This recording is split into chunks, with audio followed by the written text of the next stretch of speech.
de la virtualidad pasa que a veces se le va olvidando a uno decir algunas informaciones. Les ruego que no me dejen olvidar, antes de finalizar la clase, explicarles cómo vamos a hacer el proceso de evaluación de la asignatura, cómo la vamos a finalizar. Entonces, si se me olvida, le ruego el favor a alguno de ustedes que me diga, profe, recuerde que quedó de darnos la orientación para la evaluación del curso. ¿Listo? Bueno, entonces, previo a esta clase, para adentrarnos en el concepto de la bioética, en cómo funciona la bioética dentro del campo de la investigación, ustedes debían haber visto dos películas. Una de ellas es El experimento de Tuskegee y la segunda es El experimento. La primera, aquellas personas que vieron la película, por ejemplo, María Camila Aristizábal, que se vio las dos películas, ¿podrías, María Camila, hacernos un resumen de lo que comprendiste del experimento de Tuskegee, por favor? Sí, profe, bueno. No te preocupes que entre las dos lo vamos construyendo. Entonces, más Sí, o menos, profe, porque con la barrera del idioma fue un poquito lo sé. difícil. Lo sé, por eso lo vamos a hacer, que aunque lo hayan visto, sé que con la barrera del idioma, como lo planteas, por eso quiero como que quede claro cuál es ese concepto del experimento de Tuskegee. Desafortunadamente no tenemos la película con una buena traducción, por eso vamos a hacer este, digamos, como el resumen entre las dos. Entonces Qué empieza pena, de lo qué que pena viste. interrumpir. Lo que Sí, pasa Jenny, es que yo, pues yo me la vi en español, pues el audio estaba bien. la Entonces, conseguiste tú. sí, pues esa no, o sea, yo la encontré en YouTube que alguien la grabó de HBO Go y pues Sí. estaba bien. Bueno, te agradezco si me compartes, por favor, al correo ese enlace, porque yo la estuve buscando mucho y la única que conseguí fue la que les envié a ustedes, que sí que tiene unas barreras enormes en la traducción. Te agradezco, Jennifer, si me lo compartes al correo para también compartírsela a tus compañeros y para los otros cursos que vaya a acompañar. ¿Listo? Sí, ya se las voy a mandar. Jennifer, muchas gracias. Entonces vamos, María Camila. María Camila y Jennifer, entonces me van a ayudar a hacer ese resumen para que todos estemos contextualizados. Vamos a hablar del experimento de Tuskegee. Adelante, María Camila. Entonces, básicamente, en una población afro de Estados Unidos, se están dando muchísimos casos, o sea, están concentrados todos casos de sífilis. Sí, entonces, en ese momento en Estados Unidos había una segregación racial muy notoria, ¿cierto? Entonces había desconfianza de parte de las personas afro hacia los blancos y de los blancos hacia las personas afro. Entonces esto estaba como muy dividido. Se tenía pues como entendido incluso dentro de la comunidad científica, se pensaba y se creía que a la comunidad afro esta enfermedad se desarrollaba incluso de manera distinta. Entonces por ello decidieron pues como experimentar, por así decirlo, me estoy saltando muchas cosas, pero ahí vamos, experimentar con esta población cómo se reacciona, pues cómo reacciona el cuerpo. Entonces, lo que hicieron fue convocar a un director de un hospital y a una enfermera para generar confianza dentro de esa comunidad. Entonces, la enfermera tuvo la tarea de ir a reclutar en esta población donde había más afección a toda población, fue toda masculina, ¿sí? Que era como donde estaba pues el foco. Y ella tuvo esa tarea titánica de crear como esos lazos de confianza, los trataba incluso como niños, como no, ella se metió en la vida como personal de ellos, trató de entenderlos, para poder tener como, digamos, de esa manera, ese insumo humano que necesitaban en ese momento. Entonces, el gobierno hizo un pacto con el médico del hospital, entonces le dijo, vamos a hacer como un tratamiento, entonces ellos se frotaban en la piel que era lo que se frotaba, no me acuerdo muy bien. Mercurio. Muy bien, Karen. Mercurio, eso, Pero mercurio en la piel. los engañaban, al final era un buen. Eso. Entonces ellos se frotaban mercurio en la piel, a ellos les sacaron sangre. Ah, bueno, y nunca les dijeron que la enfermedad que tenía era sífilis, sino que se las disfrazaron diciendo que tenían el mal de la mala sangre. Así les dijeron que tenían mala sangre y que iban a un tratamiento y que con eso iban a superar pues la situación.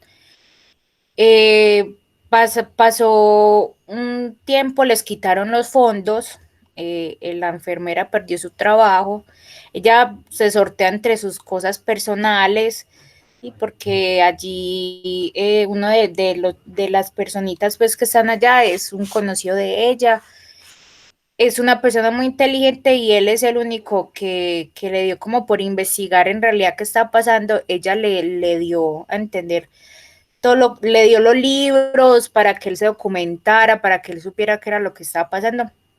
Y de todos fue como el único que supo que en realidad él tenía sífilis y que a eso era que los estaban reclutando.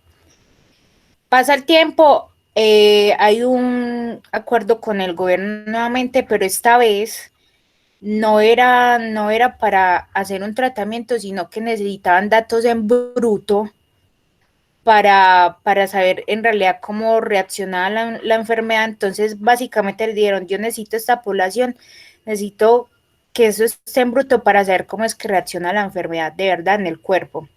Entonces, a todas esas personas que ya habían reclutado, la enfermera entra como en ese dilema de, ¿cómo así? Ya no les vamos a dar ninguna clase de tratamiento, sino que simplemente vamos a ver cómo es que se desarrolla la enfermedad en el cuerpo.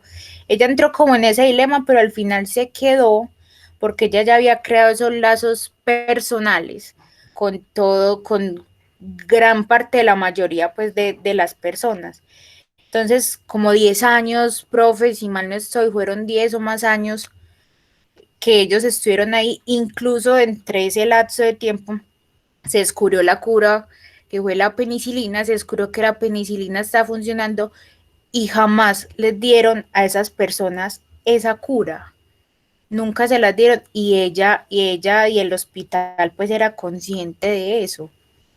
Todo por ese acuerdo que ellos habían hecho, de que necesitan esa información en bruto y que iba a hacer con esas personas que ellos habían reclutado.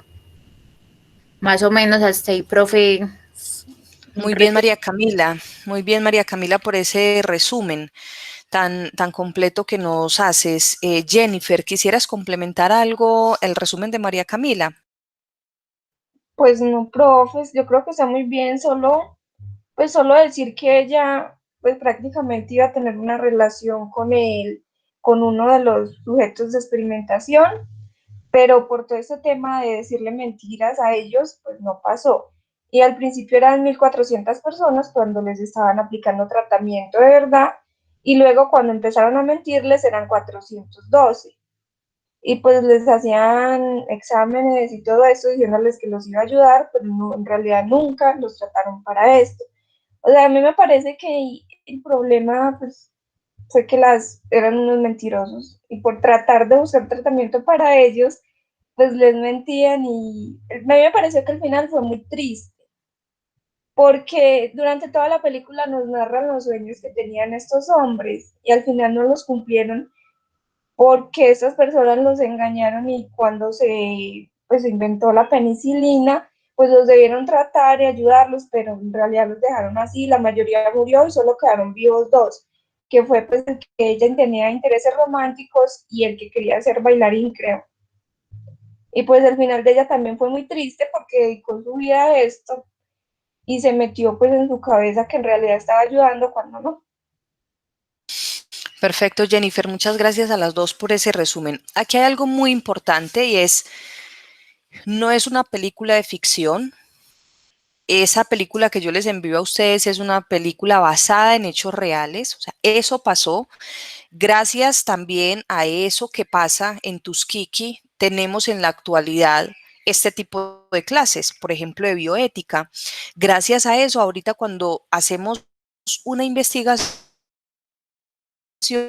nos someten a unos comités de ética, así como acciones que hicieron los nazis, se tiene ahorita el consentimiento informado. Entonces, todo ha sido un avance. Esta película de Tuskegee, a quienes no la han podido ver, les recomiendo en algún momento que tengan un tiempito, la puedan ver para entender muchas cosas. Además, es una película pues un poco extensa, pero ustedes ahí van a comprender muchas cosas que tienen que ver con la bioética. Aquí hay algo muy importante que de pronto se le pasa a las dos compañeras y que tiene que ver con algunos conceptos que aunque en la película no se ven, yo se los voy a explicar porque es fundamental entenderlo. Cuando ellos les aplicaban el mercurio, ¿cierto? Les aplicaban el mercurio en las coyunturas. Aquí hay una palabra que sale a la luz en el campo de la bioética y es la palabra placebo. ¿Qué es un placebo? El placebo es aquello que yo le doy a una persona que no es el tratamiento, que no es el medicamento para tratar, sino que la persona sienta que digamos que lo que está recibiendo es un medicamento, pero en últimas no lo es. Voy a explicarlo con un ejemplo. Antes de adentrarme pues a pulir un poco ese resumen que han hecho las dos compañeras. Hace aproximadamente unos 5 años en la Universidad de Antioquia, en la facultad, habían unos letreros y decían, se buscan voluntarios para experimento.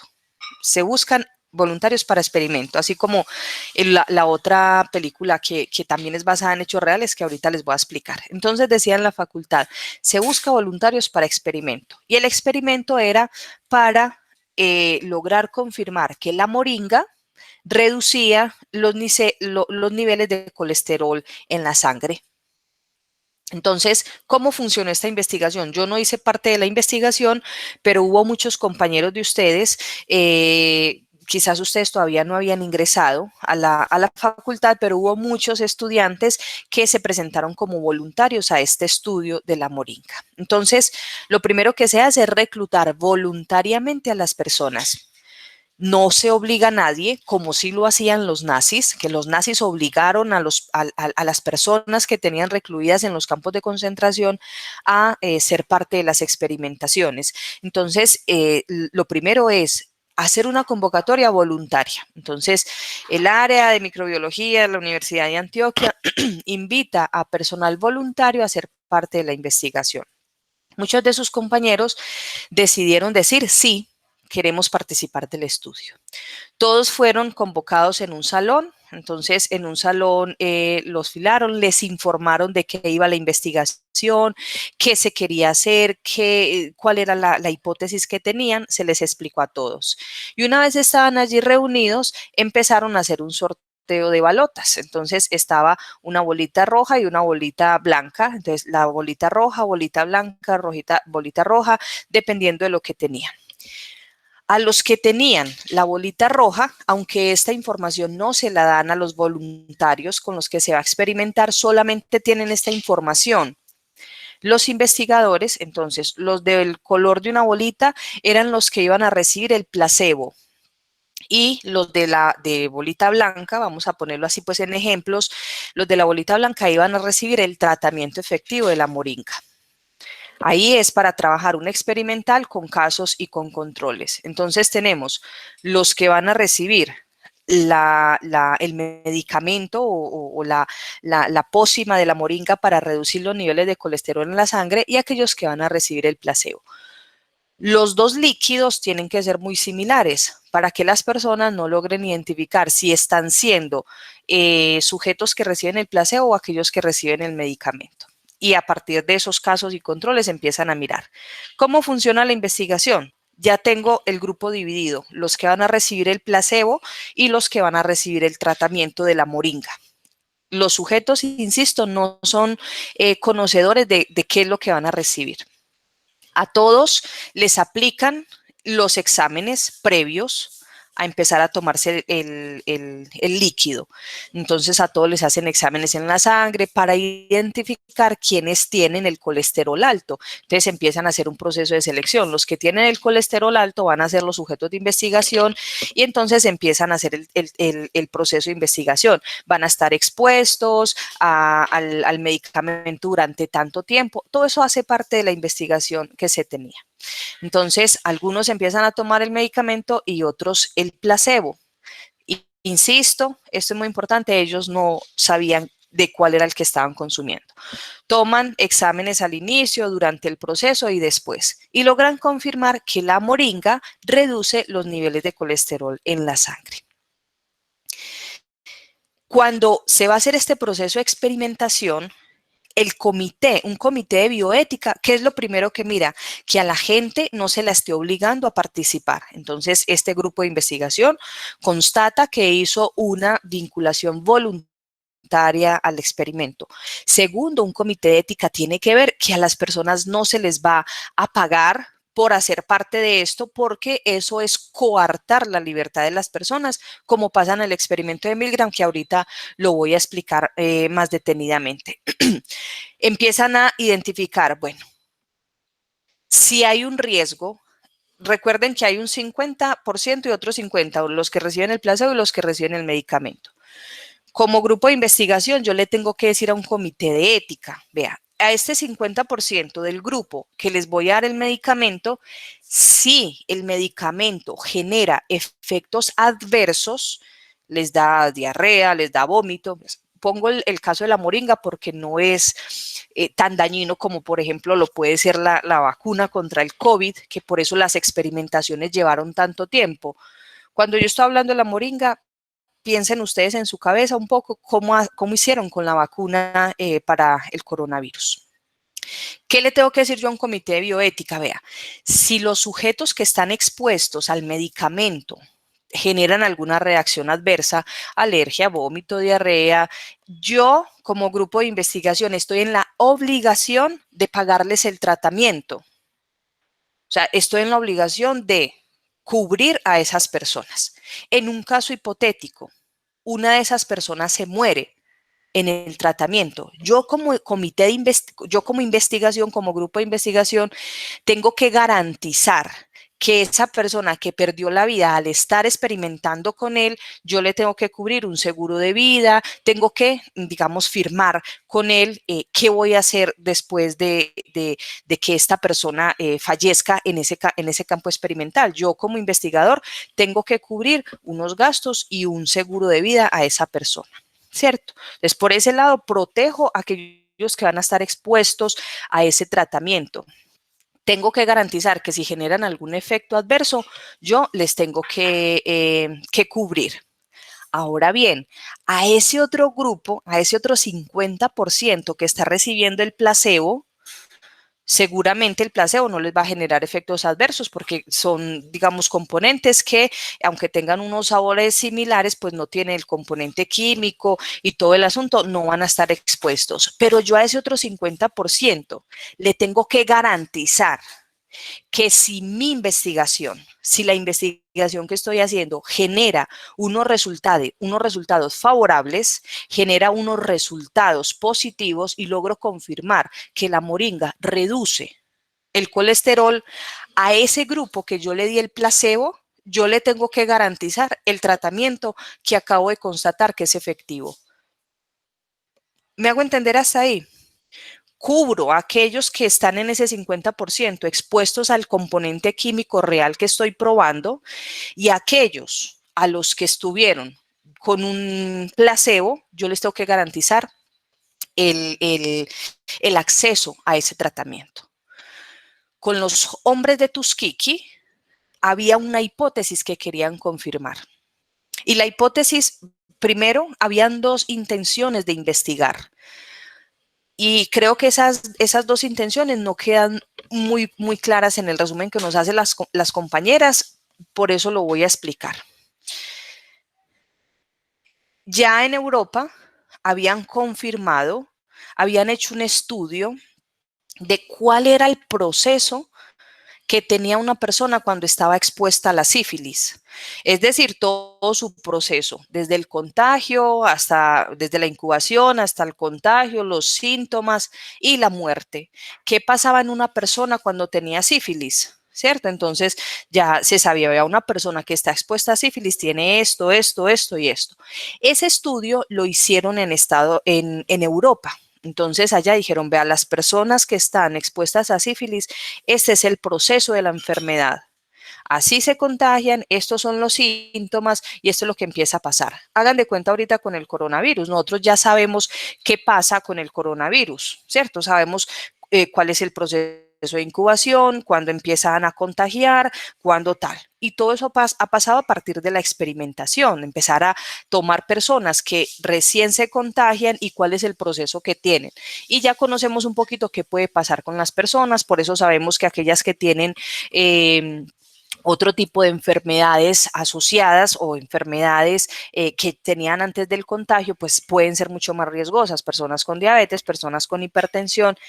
Eso intentaron hacer, o eso hicieron, perdón, con esas personas en Europa. Medir el proceso de contagio y muerte de las personas que tenían sífilis. Esa, por tanto, era la hipótesis principal que querían desarrollar y decir cómo es el proceso de contagio y muerte de la población negra.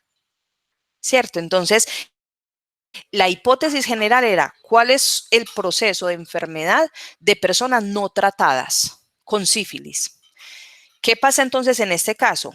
En Estados Unidos se tenía la creencia que la raza negra era más débil que la raza blanca. Por eso, las dos personas que empiezan el estudio son personas negras, porque ahí ya empieza otro interés de investigación. El médico y la enfermera que quisieron llevar el estudio hasta lo más, hasta llegar a conformar la hipótesis, ellos ahí no solo quieren confirmar esa hipótesis de cuál es el proceso de enfermedad de una persona no tratada con sífilis, sino que ellos ponen una nueva hipótesis, que tanto los negros como los blancos morían igual, es decir, tenían el mismo proceso de la sífilis. Y ellos empiezan a confirmar, no es que los negros sean una raza inferior y se enfermen más. Ellos dicen, claro que la población negra se enferma más. ¿Por qué? Porque no tenemos sistemas de salud, no tenemos sistemas sanitarios, no tenemos un sistema que nos proteja. Claro que nos morimos más, no porque seamos una raza más débil, que era lo que se creía científicamente, sino porque tenemos unos determinantes sociales que así lo hacen ver. Por eso este médico y esta enfermera empiezan a confirmar. Tal cual como se muere un europeo contagiado por sífilis, es el mismo proceso que pasa con la población negra. ¿Cuál es el detonante del experimento de Tuskegee? ¿Por qué pasa a la historia el experimento de Tuskegee y por qué tiene que ver con la bioética? Porque en el proceso de esa hipótesis que querían confirmar, descubren la penicilina. Encuentran que la penicilina cura la enfermedad. ¿Qué pasó en el estudio? Como la hipótesis a confirmar era qué pasa en una persona contagiada hasta que se muere, como encontraron la penicilina, el estudio ya no podía seguir adelante, o sea, el estudio ya tenía que pararse. ¿Por qué? Porque se encontró la cura. Pero como la hipótesis que ellos tenían era qué pasa desde el inicio del contagio hasta la muerte, por eso decidieron no parar el estudio y por eso fue que pasó pues a la historia como uno de los experimentos antiéticos que le negaron el tratamiento a las personas y era, digamos, uno de los hitos históricos, como lo vamos a ver ahorita, frente a la bioética. ¿Queda claro hasta ahí? ¿Qué pasa en el experimento de Tuskegee? ¿Cómo se plantea? Aquellas personas, insisto, que no han visto la película, les invito para que la puedan ver. Y ustedes ahí van a ver un poco, es un caso real, y van a ver ese hito histórico que nos da el informe de Belmont, del cual ahorita les voy a hablar. De ahí nos sale el informe de Belmont y empiezan a decir, usted a la gente no le puede causar daño. Y si se encuentra la cura a la enfermedad, usted tiene que suministrarla. Un ejemplo, personas que ahorita con el coronavirus hayan estado expuestas a procesos de experimentación para ver cuál es el proceso de enfermedad y muerte de una persona contagiada. Como ya está la cura, a esas personas les tienen que dar la cura, no pueden esperar a seguir experimentando con ellas. Listo. ¿Alguna pregunta acá para pasar a la segunda película? Ahorita con la exposición que les voy a hacer vamos a ir clarificando también sobre el experimento de Tuskegee, pero quería pues como que estuviera en términos generales. ¿Alguna pregunta sobre la película? Aquellos que no la vieron.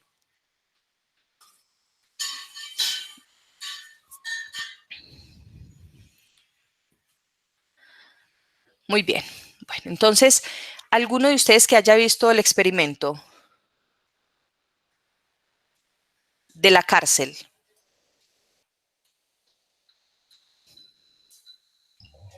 Pues, profe, yo, pero si quiere la Adelante, Jennifer. explicación de Si, alguien más. si quieres, Jennifer, adelante con el resumen de esta película y si alguien quiere apoyar a Jennifer, María Alejandra, de pronto. Velázquez Tangarife, entre las dos hacen el resumen y así como esta, yo hago el recuento para ya empezar la exposición. Listo, adelante Jennifer y María Alejandra la va complementando. Pues la película empieza con un protagonista, pues no recuerdo el nombre de él, pero sé que era un taxista. Entonces empieza con él viendo un anuncio en un periódico sobre que iban a pagar un dinero, mucho dinero, para personas que quisieran participar en un experimento. Eran 15 millones de pesos, eran 4.200 reales, que eso corresponde como a 15 millones de pesos. Durante 2 semanas, y pues que iban a estar aislados y que eran hombres. Entonces el protagonista como que tenía unos contactos en la prensa y fue y habló con su amigo y compró, no sé, equipo de grabación, unas gafas que grababan todo y aceptó pues ir al experimento.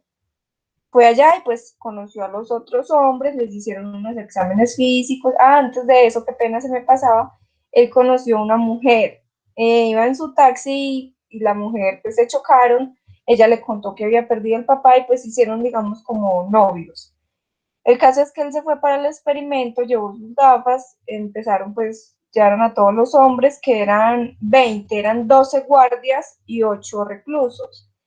A ellos, pues, empezaron a llamar los nombres, creo, no me acuerdo bien ese tema, y eligieron a los guardias, y pues ellos todos felices porque iban a ser guardias, y los otros también porque, pues, pensaban que era algo, pues, sumamente fácil, iban a ser reclusos. Era como una cárcel improvisada, habían, pues, las celdas, que eran ya 3, y había, pues, una sala para los guardias.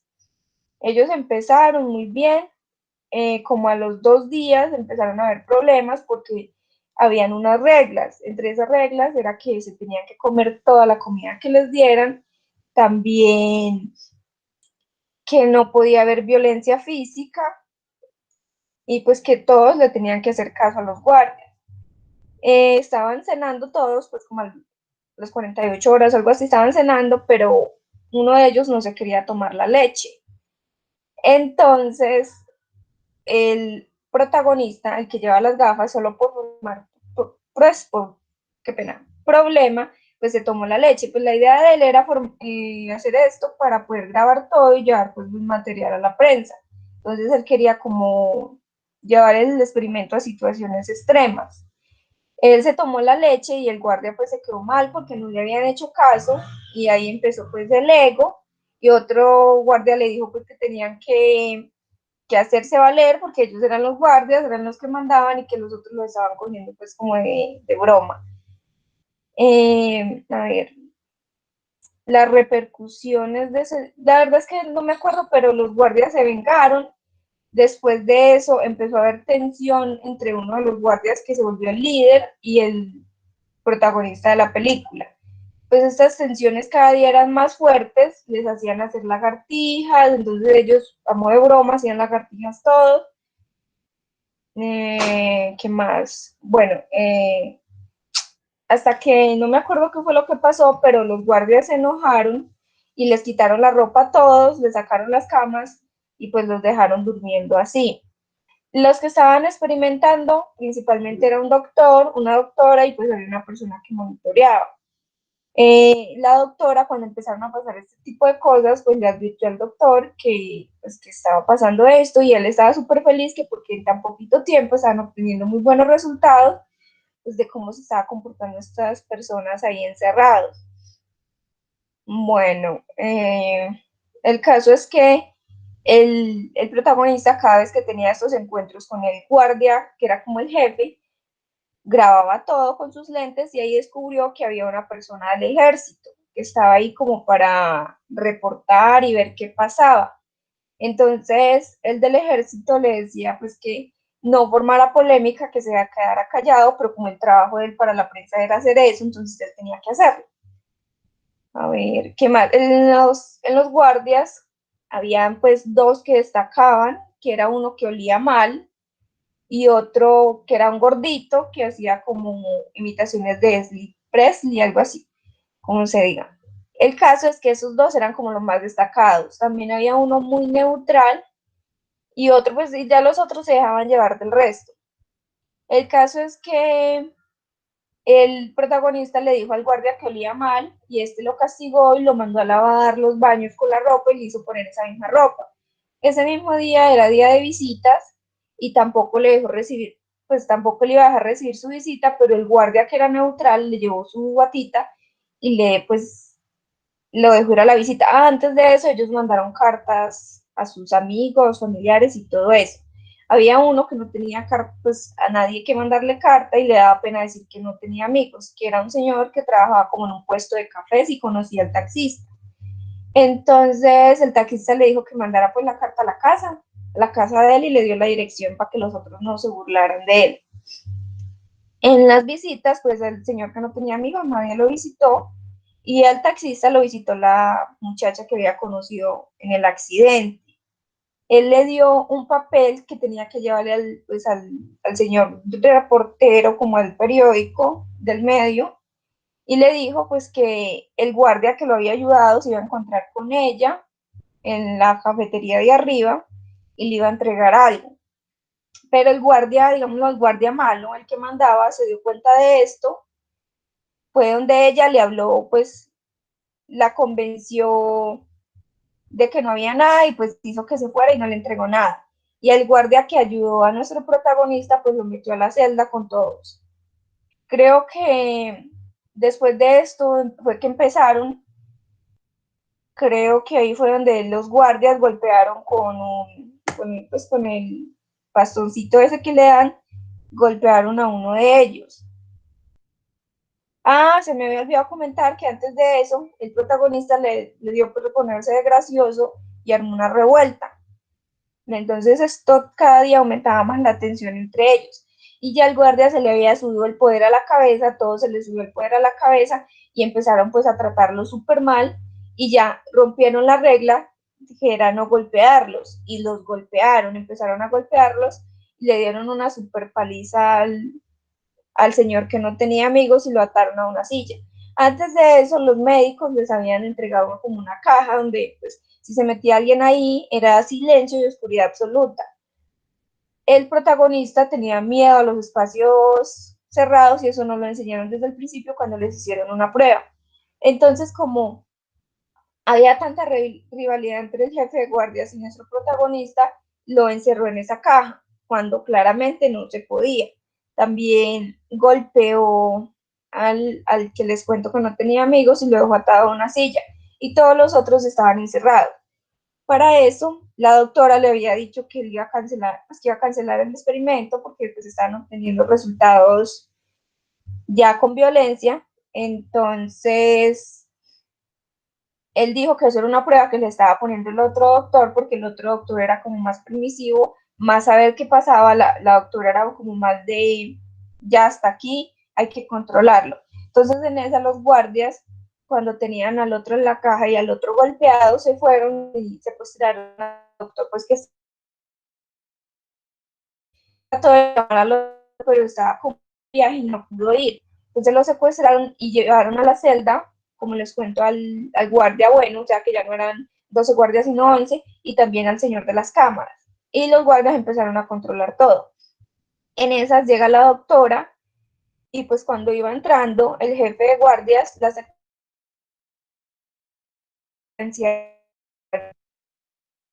¿Se acuerdan que les dije que había uno que hacía imitaciones? Bueno, ese gordo, aprovechándose de la situación, estaba intentando violar a la doctora en la celda, mientras todos estaban encerrados y los otros guardias estaban distraídos.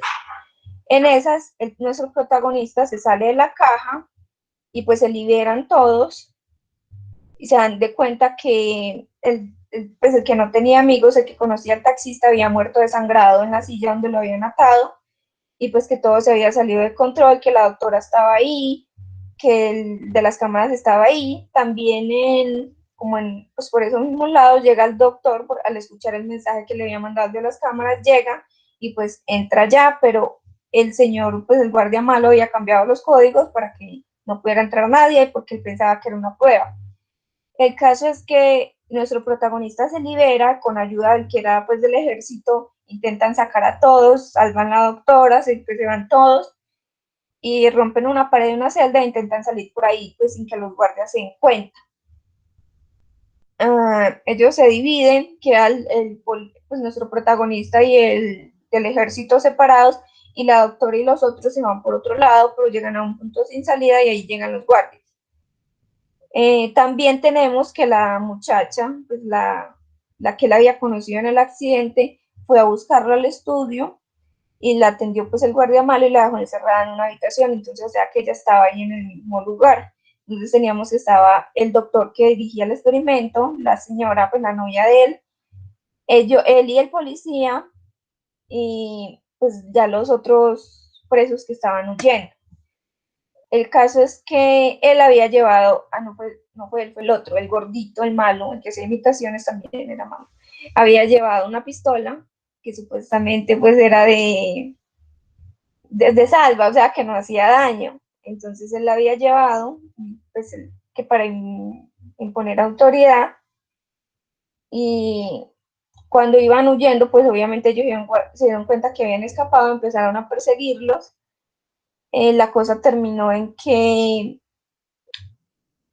el guardia que era neutral al principio, pues por un lado el guardia que era neutral al principio, se fue por un lado y se encontró con el guardia que hacía pues las imitaciones. Entonces en esas pues él trató de defenderlo y él pues de capturarlo y él defendiéndose lo asesinó. O sea que ya teníamos pues dos bajas, el preso que no tenía amigos y el guardia pues este violador. Y por el otro lado teníamos al policía, en esas la muchacha los alcanzó y ella se quedó con la pistola. Luego teníamos al policía, pues al del ejército, a nuestro protagonista, que estaban luchando pues contra los otros guardias y más que todo contra el guardia, pues el jefe, el que se le subió el fuera a la cabeza y fue el que hizo todo ese desmadre. Entonces ellos estaban luchando y de un momento pues ya iban a ganar, iba a ganar el policía obviamente y el taxista, pero el guardia que se le subió el fuera a la cabeza tomó un cuchillo y iba a apuñalar a nuestro protagonista, pero él lo detuvo pues con la mano y ahí lo capturaron. El policía lo iba a matar, pero nuestro protagonista dijo pues que no lo mataran, que lo dejaran ahí. En esas pues también llegó el doctor para encontrarse con los dos muertos, habían varios heridos, no me acuerdo cuántos heridos eran exactamente, y pues la doctora ya encerrada con todos los presos. Si se me pasan algunas cositas, pues yo espero que la compañera los pueda decir. Me parece que pues el objetivo del experimento se logró, porque ellos lograron ver todo lo que pasó con tener a esos hombres ahí encerrados y pues al irles dejando hacer esta fricción entre ellos, que era como este desencuentro y cómo pues se les sube el poder a la cabeza a las personas. María Alejandra, ¿quisieras complementar algo?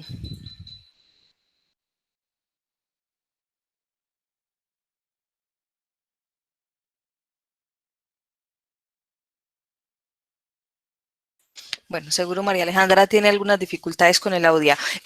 Muchísimas gracias, Jennifer, por ese detalle ese lujo de detalle de la película. Yo voy a apoyarte un poco en la contextualización porque pues, la película está muy bien narrada por la compañera, solo que yo les voy a dar una contextualización nuevamente para ingresar en el campo de la bioética. Resulta que después de la Segunda Guerra Mundial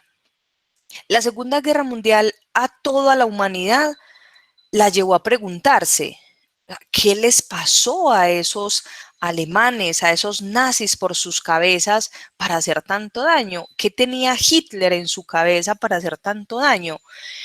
Y resulta es que Hitler tenía la capacidad de dominar como que la mente de todas esas masas. Y uno decía, pero es que lo que este hombre estaba diciendo, o sea, cómo la gente no se daba cuenta del daño que estaban haciendo. O sea, a la gente que le pasó por la cabeza. Y eso fue para muchísimas personas objeto de querer desde la ciencia confirmar qué había pasado ahí en la Alemania nazi. Uno de ellos era un psicólogo, Stanley Milgram. Milgram empezó a crear una teoría y era la teoría de la obediencia. Entonces Milgram decía, cuando una persona está sometida a una autoridad, esa persona es capaz de hacer cualquier cosa, hasta de matar a otro. Y la hipótesis de Milgram era que así fuera la persona más sana, más tranquila, que no era un psicópata, que no era malo, cuando estaba sometido a la autoridad, la persona era capaz de matar a otro.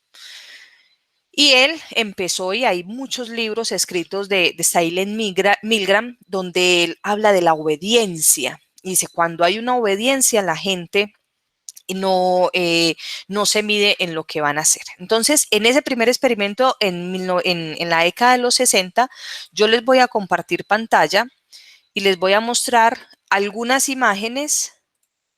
Les voy a mostrar algunas imágenes del experimento real que hizo Milgram.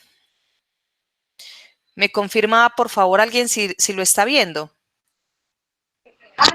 Sí, profe, se está viendo. Ok, entonces está en blanco y negro. Entonces ustedes van a ver acá, este es Milgram, ¿cierto? Y este señor es un X que pasa por la calle o es un X voluntario y va a ser parte del experimento. Entonces, ¿qué hizo Milgram? Ustedes ven acá una puerta y ven acá como unos cubículos. Aquí adentro, en esta habitación, hay un actor que fue entrenado por Milgram. Y este actor debía hacer todo lo que le dice Milgram. O sea, es todo un caso simulado.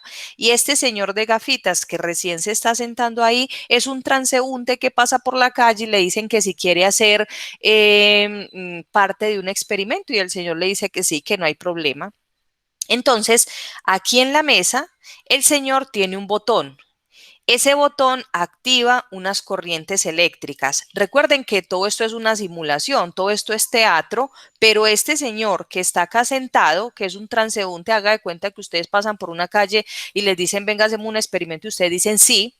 Cualquier persona de la calle, ¿cierto? No es un matón, no es un nazi, no es una persona pues que esté considerada como una persona malvada, como el malo de la película, no, cualquier persona.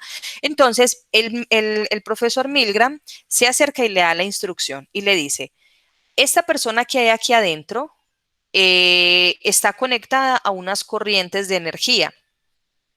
Esa persona que está conectada a esas corrientes de energía, usted, si esa persona contesta de una manera equivocada, usted le va a poner un voltaje, usted va a apretar y le va a dar un voltaje.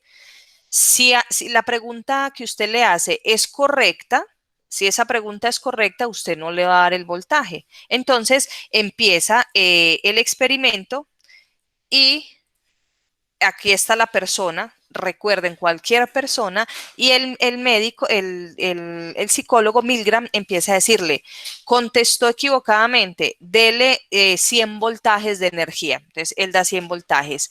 todo el caso es tan bien simulado que la persona empieza a gritar y dicen, por favor, paren este experimento, me quiero salir ya de este experimento, no quiero seguir con el experimento. Pero resulta que Milgram le dice al voluntario, le dice, usted tiene que continuar con el experimento, le tiene que dar el voltaje, porque usted decidió hacer parte de este experimento. Y encontró Milgram que el 64% de las personas activaban el interruptor de 450 voltios, que eso es para matar a una persona.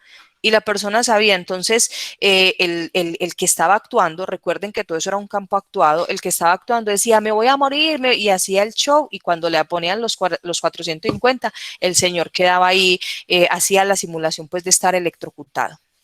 Milgram encontró que el 64% de esas personas que eran X de cualquier lugar del mundo, que no eran malvados, daban los 450 voltios y mataban a la otra persona.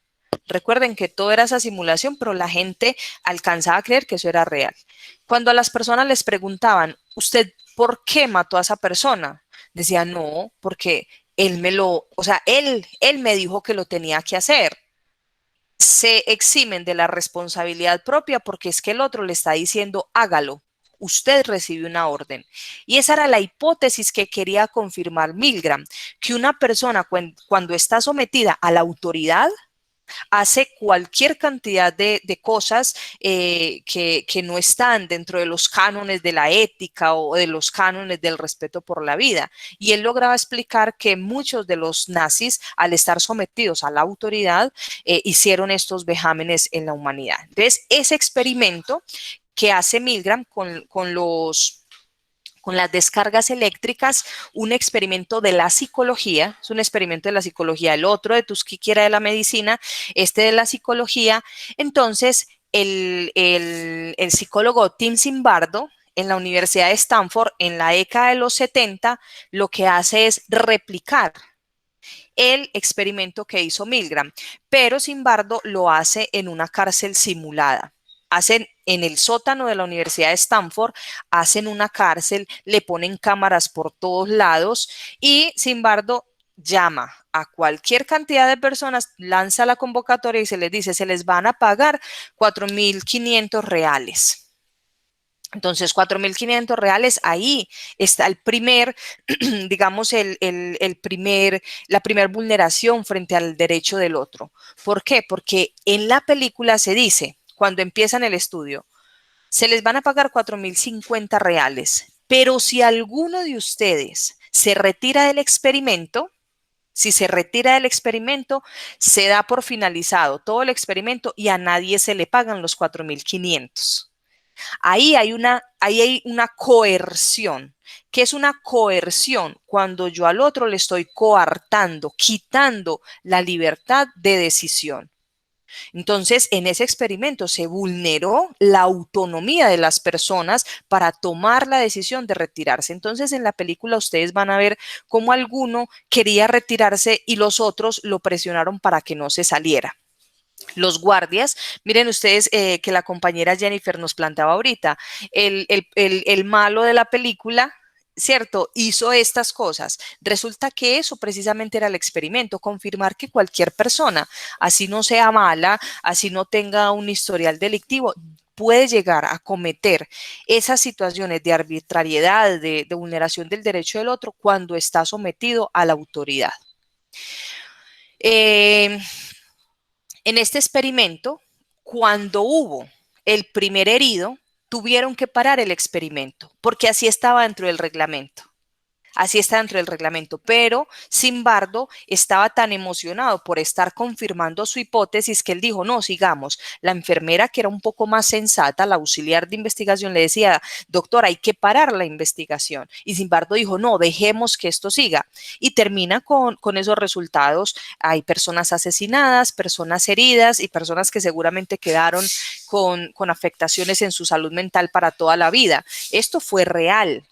Esto no es tampoco ficción, estos son experimentos reales de hasta dónde la ciencia nos ha llevado a confirmar unas hipótesis que generan daño en aquellos sujetos que están dentro de la investigación. Y ahí es donde son fundamentales los comités de bioética para decir, venga, un momento, hay que experimentar, claro, hay que encontrar la cura para el coronavirus, pero por supuesto, pero no, digamos, no a expensas de cualquier vulneración del derecho del otro. Entonces ahí empiezan a plantearse, ya les voy a indicar cuáles son esos principios de la bioética. Por simple, digamos, curiosidad de ese experimento que hace Milgram y de esa hipótesis que él confirma, más adelante, en 1990, voy a compartirles pantalla. Esto no es ni un experimento, no está dentro del campo de la investigación, sino que es un caso real de lo que pasa y que puede ejemplificar muy bien lo que es el sometimiento a la autoridad. Ustedes ven acá en pantalla, ¿me confirma alguien, por favor, si están viendo la pantalla de YouTube? Sí, profe. Sí, profe. Perfecto, muchas gracias. Ustedes acá ven, esto es un cuarto, la imagen es un poco pixelada porque es con una cámara de seguridad. Esto ocurre en Estados Unidos, en una tienda de McDonald's.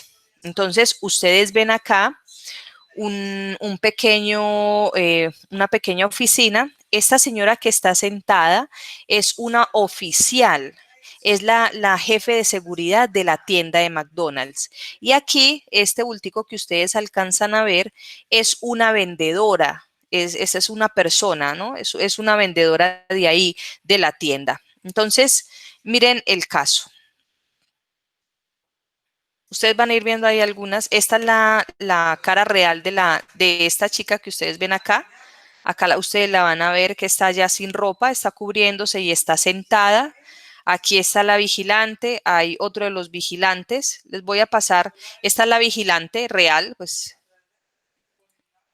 Y este es un periodista que después del suceso empiezan a hacer pues una serie de entrevistas.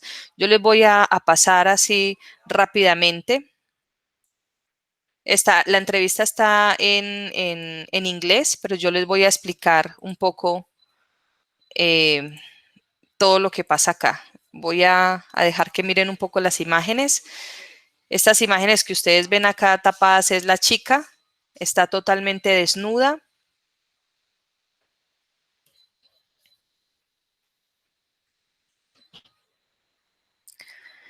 Y ustedes van a ver acá una particularidad. En todo momento, este jefe de guardia de seguridad, trabajador de seguridad, está al teléfono. Lo mismo que acá cuando inicia, la jefe de seguridad están al teléfono, ¿sí? Entonces, están al teléfono, está una chica que es una vendedora y en un campo. Voy a explicarles qué pasa en esto, que es un caso real que quedó grabado por esta cámara de seguridad y que explica un poco esa hipótesis de Milgram frente a la obediencia a la autoridad. Resulta que a la tienda de McDonald's se recibe una llamada en el área de seguridad. Y la llamada dice lo siguiente: soy el sheriff del condado y acabamos de detectar que una de sus trabajadoras está robando. Entonces, claro, la jefe de seguridad inmediatamente hay un sometimiento a la autoridad. Le está hablando el sheriff del condado.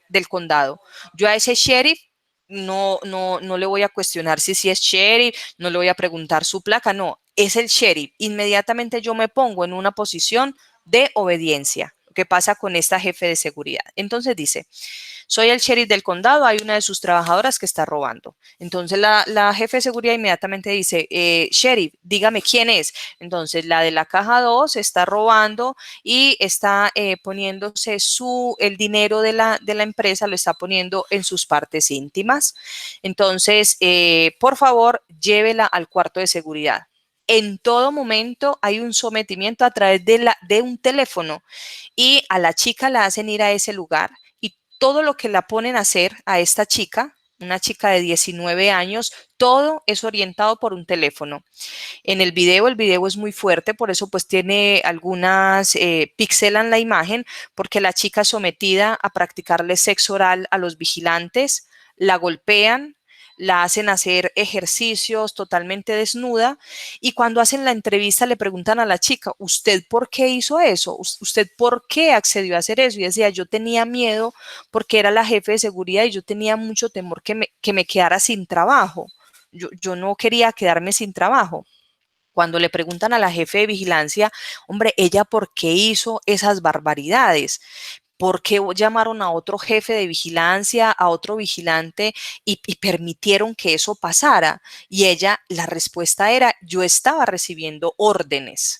¿Sí? Y miren ustedes, nunca se supo quién fue el de la llamada, seguramente un psicópata, una persona con un comportamiento antisocial y todo esto que hace lo llevan a esta situación. Entonces, miren ustedes, Milgram en la década de los 60 empieza a confirmar que evidentemente cuando las personas están sometidas a la autoridad pueden llegar a cometer las tragedias humanas impensables. Por eso, una de las premisas de esta clase de ética, recuerden al principio, era generar preguntas y duda razonable. No podemos actuar sin pensarnos y sin preguntarnos. Y ahí Héctor Abad era fundamental cuando él decía, un estudiante se tiene que diferenciar de los otros y del resto de la humanidad cuando hace preguntas. Hay que preguntar. Yo cuando estaba en la presencialidad hacía un ejercicio. Llegaba a clase y les decía, hagan el favor y saquen una hoja. Y todo el mundo sacaba la hoja. Van a seguir las instrucciones. Al finalizar todos me tienen que entregar eso porque tiene un porcentaje del 20%. Llegaba así yo con cara de mala y todo. Y yo les decía, y me tienen que entregar eso al final y eso vale un 20%. Y un silencio, y entonces entre ellos se iban mirando, los compañeros de ustedes se miraban, pero nadie decía nada. Entonces les ponía un video y les decía, tienen que seguir la instrucción, tienen que hacer la cajita y todos empezaban y nadie era capaz de hacer la caja, el video era súper enredado. Entonces al finalizar yo les recogía las cajas y entonces todos eran, se quedan así mirándome y yo les recogía las cajas y yo les decía, bueno, solamente en la media casi siempre eran 2 o 3 personas que lograban cumplir el objetivo y seguían la instrucción. Entonces yo les decía, estas 3 personas tienen un 5 y el resto todos tienen un 0. Vamos a empezar la clase. Y todos en absoluto silencio, en absoluto silencio. Y ahí también yo logro explicar ese sometimiento a la autoridad. Yo les decía, pero ustedes, ¿por qué no hablan? ¿Por qué no se pararon? ¿Por qué no pararon el video? De todos los cursos que he acompañado desde el 2014 y que hago este mismo caso simulado, solamente ha habido un joven que se paró y dijo, profesora, esto que usted está haciendo es totalmente irregular. Usted a nosotros no nos ha informado y se enfrentó y dijo, y yo sé que usted me la va a montar y yo sé que usted me va a hacer perder la materia, pero esto que usted está haciendo es incorrecto. Ha sido la única vez una persona y ya no está en la facultad porque decidió estudiar ciencias políticas y está parado y fue el único que no se sometió a esa orden. Entonces, miren ustedes, esa película sirve para poder entender esa hipótesis, pero fue a un precio muy alto. Sin embargo, no respetó la vida de estas personas con las que se estaba experimentando. Listo. Entonces, ¿alguna pregunta, chicos, hasta acá o quedan claras las dos películas? ¿Quedan claras esas dos películas, las hipótesis que se querían plantear? Porque ya voy a empezar a decir, en esas dos películas, ¿qué de la bioética se violentó, se vulneró? ¿Por qué no se cumplieron los principios de la bioética en esas dos películas? ¿Queda claro? ¿Alguna pregunta? Recuerden que no se puede comer callado. Si no se entiende, ustedes están en todo el derecho de hablar. Es más, tienen una obligación moral con la humanidad de que generen preguntas, de que no se queden callados, de que no se sometan a las autoridades. Otra forma de explicar Por ejemplo, en el caso de los falsos positivos, cuando hay un alegato judicial y algunos de los soldados se les pregunta, ¿usted por qué mató a esa gente? Yo recibía una orden, es que a mí me lo ordenaron.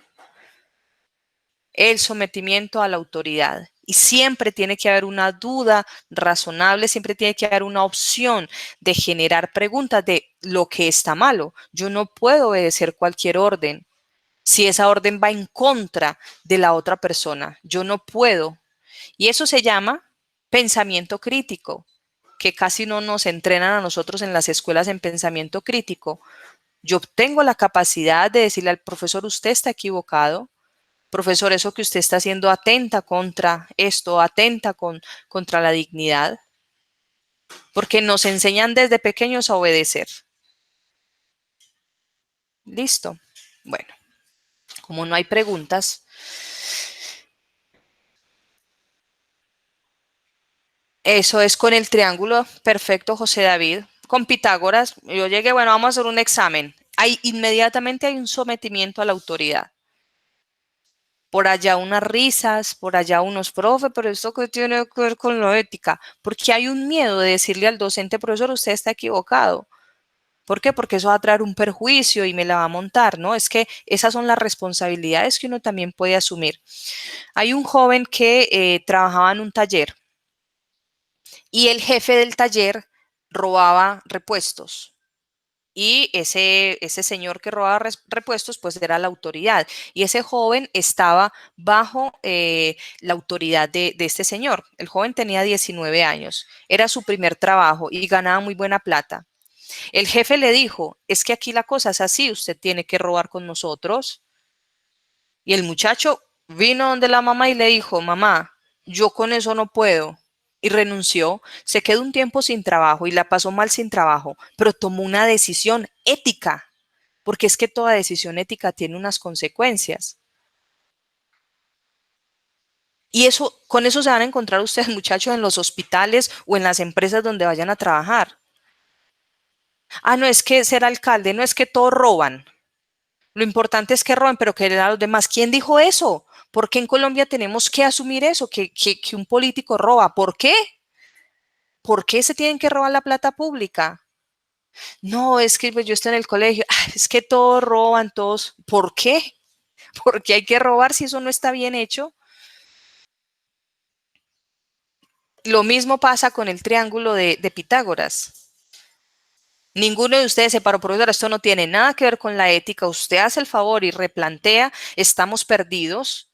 ¿Cómo que nos va a sacar un 20% y esto qué es? No, yo me quedo callado porque eso va a tener unas consecuencias. Claro, muchachos, toda acción ética tiene unas consecuencias y son consecuencias que uno tiene que empezar a planteárselas. Muy bien, José David, por recordarme ahí el ejercicio. Bueno, entonces vamos a iniciar acá con la explicación de la bioética. Esta presentación se las voy a compartir al correo para que no tengan que estar tomando nota. Igual la clase va a quedar grabada. Me interesa es que a ustedes les quede un poco ese concepto en la cabeza. Recuerden, Fundamentos Éticos de la Salud Pública, Héctor Abad, planteándoles a ustedes la mayor fortuna de la ética y lo que debe hacer un salubrista es servir a otros.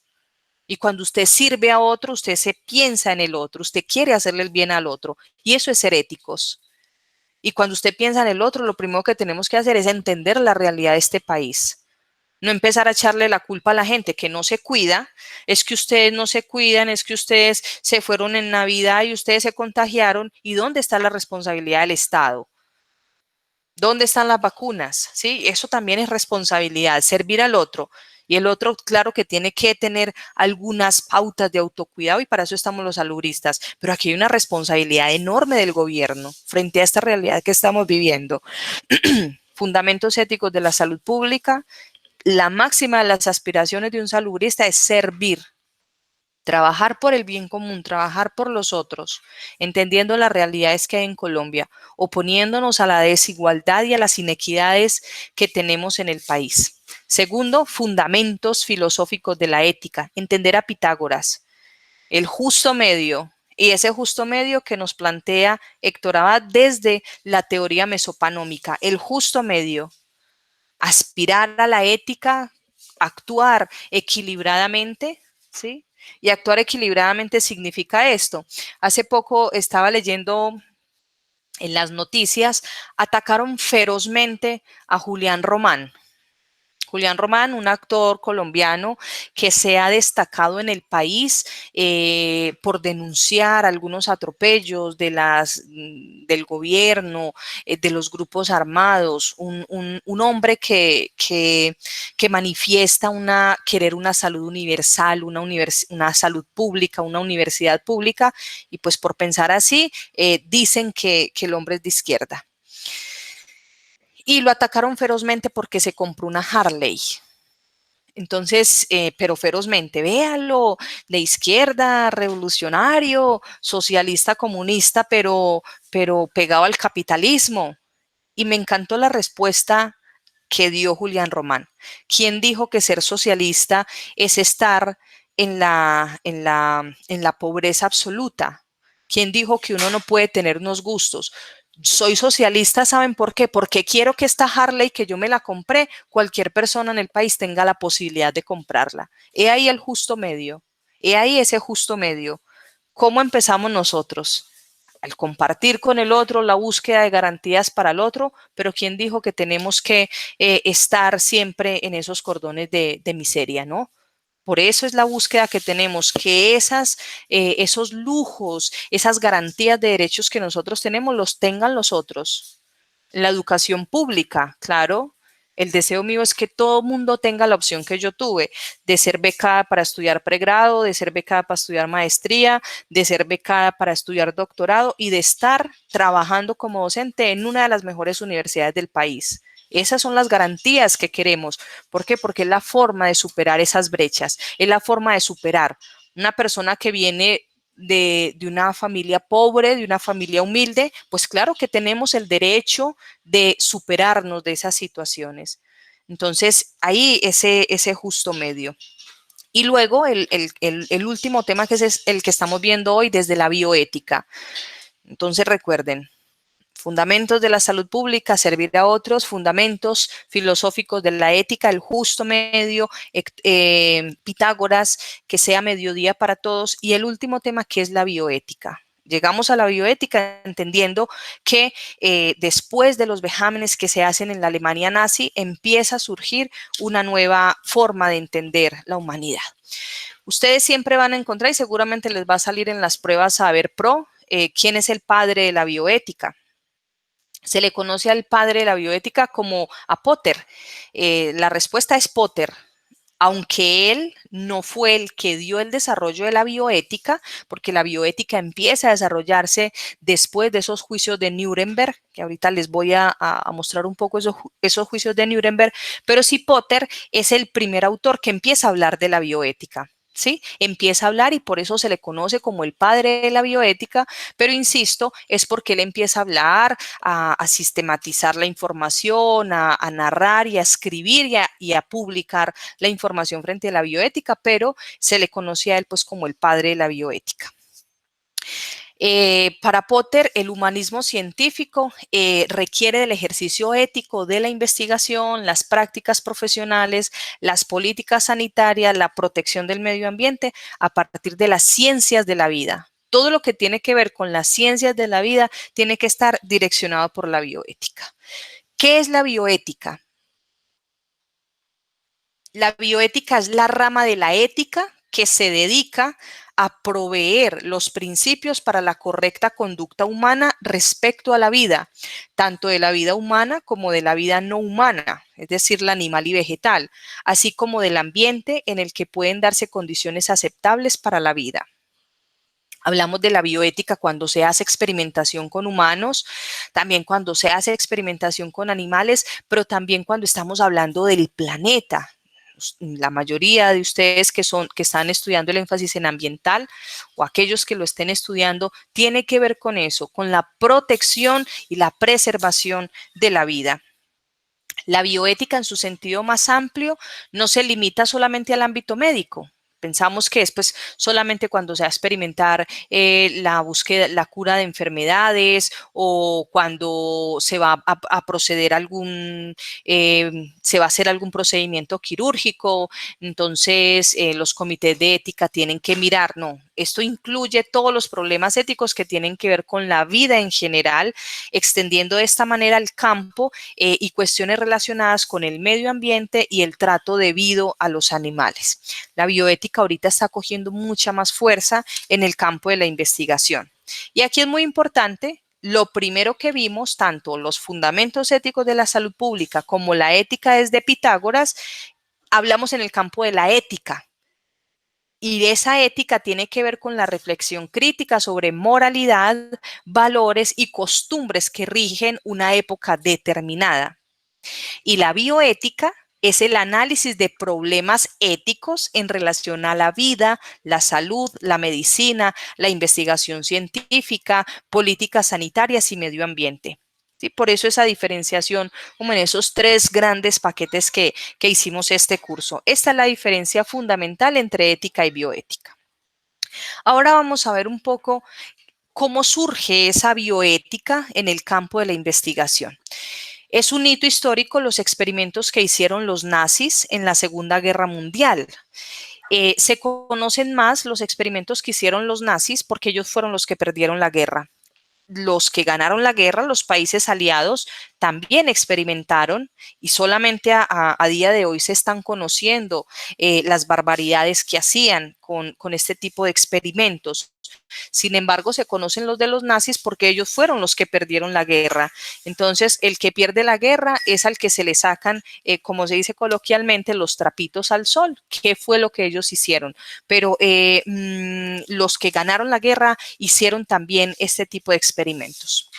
Los experimentos de los nazis, que también logramos ver algunos videos en YouTube, que la clase pasada hablamos de ellos, estos son los que fueron más visibles. Primero, la resistencia del cuerpo al frío, la resistencia del cuerpo humano al frío hasta que la persona moría. Entonces eran médicos mirando y haciendo ese recuento longitudinal de qué pasa en una persona cuando está expuesta al frío. Se le empiezan a quemar la piel, empieza a tomar un color rojizo, luego un color negro, eso significa que ya hay una gangrena en el pie, se le empieza a congelar, empiezan dolores. ¿Cuánto tiempo soporta una persona en el frío?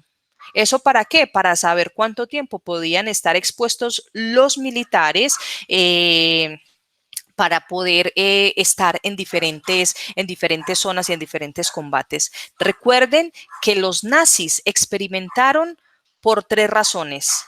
La primera, para ganar la guerra. Entonces eran experimentos que tenían que ver con la guerra, cómo usar el gas pimienta, cómo destruir los cascos o los protectores de los enemigos. Cómo hacer ese superhombre para que pueda estar en combate. Entonces, cómo ganar la guerra. La segunda razón fue para curar enfermedades. ¿Cómo logramos curar enfermedades? Porque en la medida en que nosotros tengamos un ejército o tengamos un país más sano, pues eso nos va a permitir ser más aventajados en esta guerra que se está viviendo. Y la tercera, la consecución de la raza aria. Es decir, lo que también hablábamos en alguna de las clases con el experimento que seguramente siguió teniendo vida en Brasil, donde todos los de la isla son gemelos, altos, con ojos azules, blancos y nacen gemelos. Todos estos experimentos que hacían, la eugenesis, que se conoce como ese perfeccionamiento de la raza, también fue esa tercera razón por la cual los nazis experimentaron. La resistencia a grandes altitudes, hay confirmación que en las avionetas de combate empezaban a tirar a las personas dependiendo una altitud para mirar desde qué altura se podían tirar los soldados, y esos experimentos los hacían con personas con discapacidad.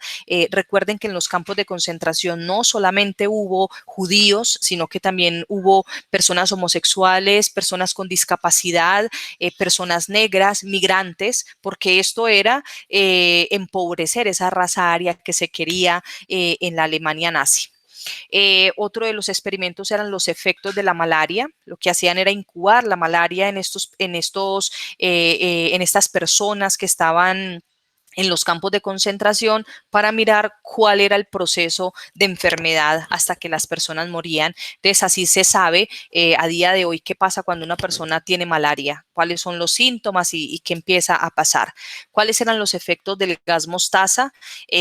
También perfeccionar ese gas mostaza para volverlo más letal contra sus enemigos.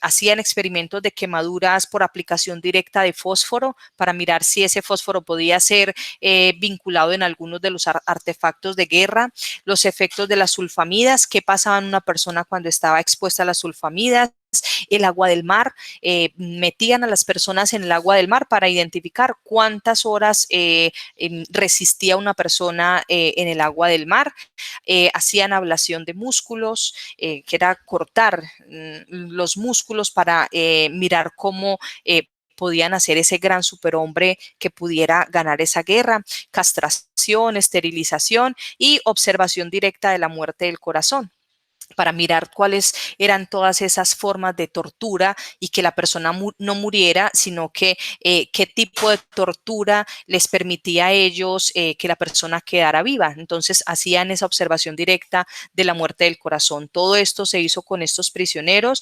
Insisto, eran médicos, eran profesionales que estaban al servicio del régimen nazi y hacían este tipo de experimentos. También Estados Unidos durante esta guerra y años posteriores a la Segunda Guerra Mundial hicieron experimentos de antídotos contra la malaria en prisioneros, hacían experimentos de vacunas para curar la malaria en estos prisioneros, en pacientes psicóticos, y aquí es muy importante entender cómo la bioética lo primero que dice es usted no puede experimentar con pacientes que no tienen la capacidad de dar su consentimiento. Pacientes con enfermedades mentales eran los que llevaban a desarrollar, desarrollaban los experimentos con ellos, hacían experimentos de vacunación contra la gripe en enfermos mentales. Personas que estaban en una condición de vulnerabilidad, se experimentaba con ellos.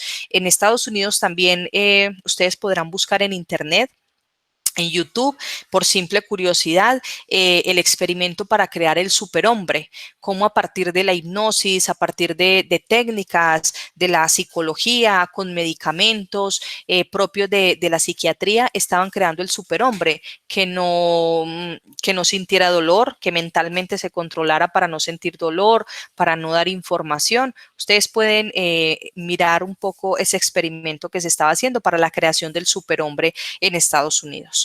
En Manchuria, Japón experimentó bárbaramente con prisioneros chinos en la Segunda Guerra Mundial. Se probó la resistencia humana al antrax, brucelosis, cólera, fiebre hemorrágica, sífilis, rayos X, congelamiento, entre otras. Prisioneros, con ellos se experimentaba para poder encontrar la cura de enfermedades o el desarrollo de grandes armas que les permitieran a ellos atacar a los enemigos. En la Universidad de Vanderbilt, en Tennessee, Estados Unidos, se llevó a cabo investigaciones con radiaciones a mujeres pobres, embarazadas, a las que se les daba dosis 30 veces superiores a las consideradas fatales, que causaban daños. Y mire que aquí pasamos de hablar de unos países que estaban en guerra a una universidad de científicos, de batas blancas que deciden experimentar. Tomaron a estas mujeres, les hicieron radiaciones con rayos X para mirar qué pasaba en ellas, y de estas mujeres muchos de los niños nacieron con malformaciones, otros de ellos fallecieron. La talidomida en 1958 era un medicamento que quitaba los mareos en las mujeres en embarazo, quitaba las náuseas. Este medicamento, grandes farmacéuticas empezaron a experimentarlo, empezaron a darlo en mujeres embarazadas para reducirles las náuseas, y esto lo que generó fue deformidad en 8,000 niños. Todos los niños que nacieron de estas mujeres que habían tomado la talidomida nacieron con deformaciones, todos ellos en su mayoría con labio leporino. Miren ustedes cómo experimentamos para generar también ganancias. Quería mostrarles, pues hay muchos experimentos, pero quería mostrarles estos para ganar la guerra, para la evidencia científica, para crear evidencia y también para generar dinero. Muchos de ellos, la mayoría de las grandes farmacéuticas para ganar dinero. Imagínense ustedes que en 1966, en una de las revistas de medicina más importantes, se hizo un recuento. El artículo se denominaba Ética e Investigación y lo que estaban mirando era cuáles de esos artículos que en 1966 se publicaron eran artículos que tenían este tipo de vejámenes o este tipo de vulneraciones a la ética. Es decir, que investigaban con las personas sin darle su consentimiento, sin pedir su consentimiento, causándoles daño, con poblaciones pobres, con poblaciones vulnerables, y alrededor del 12% de los artículos de esa revista eran investigaciones totalmente antiéticas. Es decir, investigadores que estaban haciendo cosas igual o peores a los nazis, que estaban experimentando y estaban causando daño a la gente por el bien de la ciencia. 12% de los artículos eran antiéticos, es decir, que habían hecho este tipo de procedimientos. Aquí se empieza a evidenciar una tendencia, una tensión entre la necesidad de crear evidencia científica. Hay que crear evidencia, claro que hay que encontrar la cura a las enfermedades, y aquí hay una tensión enorme, que hay que buscar la vacuna, claro, que hay que curar enfermedades, por supuesto, pero hay que preguntarse si éticamente se están haciendo bien los procedimientos. Ustedes dirán, bueno, Manuel Elkin Patarroyo, un grandísimo científico de nuestro país y que le debemos mucho frente a la vacuna contra la malaria y todos los estudios que él ha hecho y que son reconocidos. Y uno se pregunta, ¿por qué en una de las universidades públicas del país, una vez, hace aproximadamente unos 4 años, por qué unos estudiantes desadaptados después de una conferencia de Manuel Elkin Patarroyo, por qué lo sacaron a punta de piedra de la universidad? Se pregunta uno, ¿qué pasó ahí? Y resulta que era un grupo de ambientalistas, que le estaban diciendo a Manuel Elkin Patarroyo, la ciencia sí, pero no que pasemos por encima de los animales. Y resulta que ahí en el Amazonas un animal, un mico, no sé, no me sale ahorita la pregunta, no me sale ahorita la palabra de técnicamente cómo se llama un mico, que es muy parecido a los humanos. Tiene unas características muy parecidas en ADN, bueno, en todo lo que estas personas de la alta ciencia investigan. Pero resulta que ese mono, este miquito, está en vía de extinción, pero al ser el más parecido a la raza humana, el más parecido a nosotros los humanos, con estos miquitos es con los que se hace experimentación. Y así lo que se está haciendo es, al estar en vía de extinción, pues los están matando porque en estos experimentos muchos de estos animales fallecen. Entonces, los ambientalistas estaban diciendo, hombre, investíguese con otros animales que no estén en vía de extinción. ¿Que necesitamos la vacuna? Por supuesto, pero intentemos experimentar con otros animales que no estén en vía de extinción. O si para curar la humanidad de esta gran enfermedad que se nos quiere salvar desde la ciencia, necesitamos experimentar con esos animales, hombre, plantéese un plan de regeneración o un plan de conservación de esta especie, tenga dos y cuídenlos de tal manera que puedan procrear y tener más de estos animalitos. Miren que ahí la ética viene a decir, hombre, hay que investigar, por supuesto, claro que tenemos que investigar, pero hay unos límites. Y esos límites son los que los comités de ética se encargan de velar para que no sean traspasados. Miren otros experimentos. En Staten Island, ya no estoy hablando de los nazis, ya no estoy hablando de ganar la guerra, de gente que experimentó por ganar la guerra y que estaban enloquecidos, enfurecidos, no. Les voy a hablar de investigadores que son aquellos que publican revistas de alto impacto y que hace parte de ese corpus teórico que tenemos en la actualidad. En Staten Island, en 1956, tomaron a niños deficientes mentales, niños que tenían problemas mentales, y los infectaron deliberadamente. Los infectaron con una intención de que tuvieran hepatitis para poder encontrar la cura. Los infecto con el virus de la hepatitis para empezar a experimentar en ellos un sinfín de vacunas. Niños deficientes mentales. La justificación que dieron los investigadores es que aquellos que ingresaron antes se habían infectado espontáneamente y que los padres de familia habían dado su consentimiento informado. Permítame, por favor, es que me están llamando insistentemente de un número y no sé si sea urgente. Permítame, por favor.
Listo, muchas gracias. Perdónenme, por favor, que si era un poco urgente. Ya retomo acá. A ver, les comparto pantalla. Permítanme. ¿Me están escuchando bien? Yo sé que muchos están dormidos, pero con que uno me esté escuchando, quedo contenta. Sí, profe, se le escucha y no estamos dormidos. Muy bien. A ver, espérese, acá enciendo esto, acá. Muy bien, presentar. Perfecto. Ahí voy.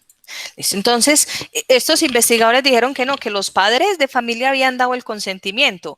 Como después de los juicios de Nuremberg dijeron que había que hacer consentimiento, pues estos importantes investigadores dicen que toman el consentimiento. Sin embargo, en 1971, es muy importante que ustedes tengan claro acá, chicos, los periodos.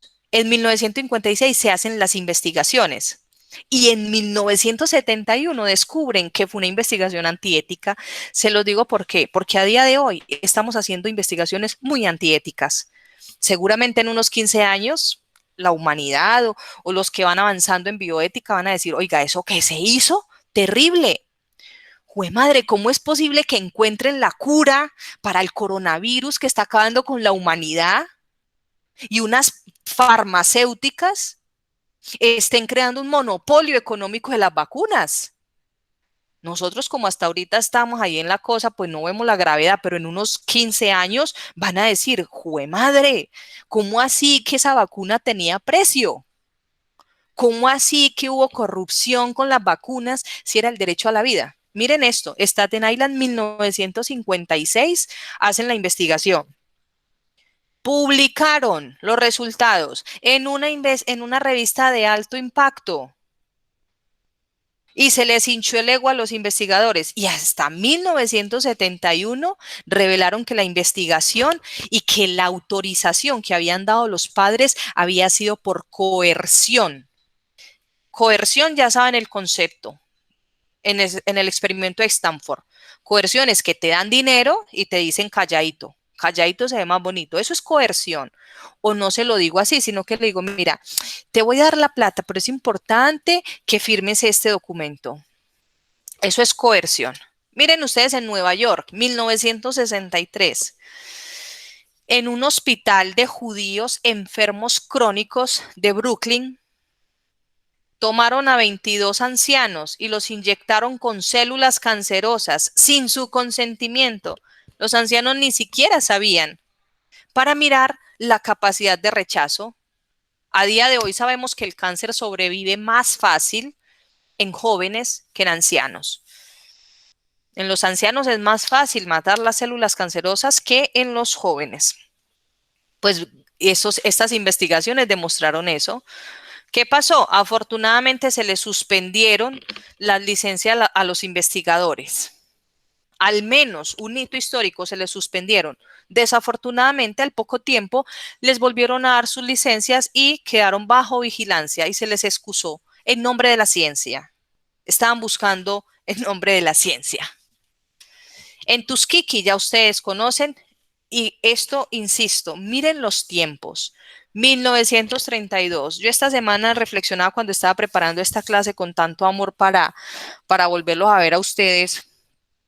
Yo decía, jue madre, es como si la historia se fuese repitiendo. En 1932 fue una población negra que fue vulnerada por negarle una vacuna. Y a nosotros en la actualidad parece que estamos igual, como si nos hubieran infectado con el COVID y nos niegan la vacuna. Es que ya hay una cura. Ya hay una cura que por negligencia de los estados, por negligencia del poder, la están negando. Esta semana yo decía, ve, esas personas sin nombres que están incentivando las marchas, que por lo del confinamiento, que el sector comercial se va a arruinar. Nosotros desde la salud pública intentando contener un poco este debacle, esta tristeza enorme de perder, es que 320 personas muertas por día es mucha gente. Y yo sé que muchos de ustedes han perdido familiares. Entonces, desde la salud pública intentamos, vengamos a hacer esto, pero hagamos un aislamiento, pero ustedes como políticos pellizquense, y a la gente que está pasando estas dificultades económicas, piénsese en un sistema de amparo a estas personas que tienen estas dificultades.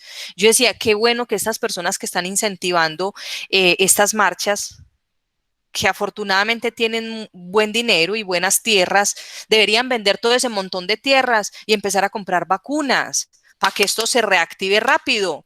Necesitamos reactivarnos, pero si ustedes, los que tienen la plata, la siguen escondiendo, porque es que para ustedes va a ser muy fácil comprar la vacuna, entonces, ¿dónde está la coherencia? ¿Invitan a la gente a marchar para que se sigan contagiando y no se meten la mano al drill? Hombre, los ricos de este país, los ricos del mundo, pellizquense y empecemos a producir vacunas.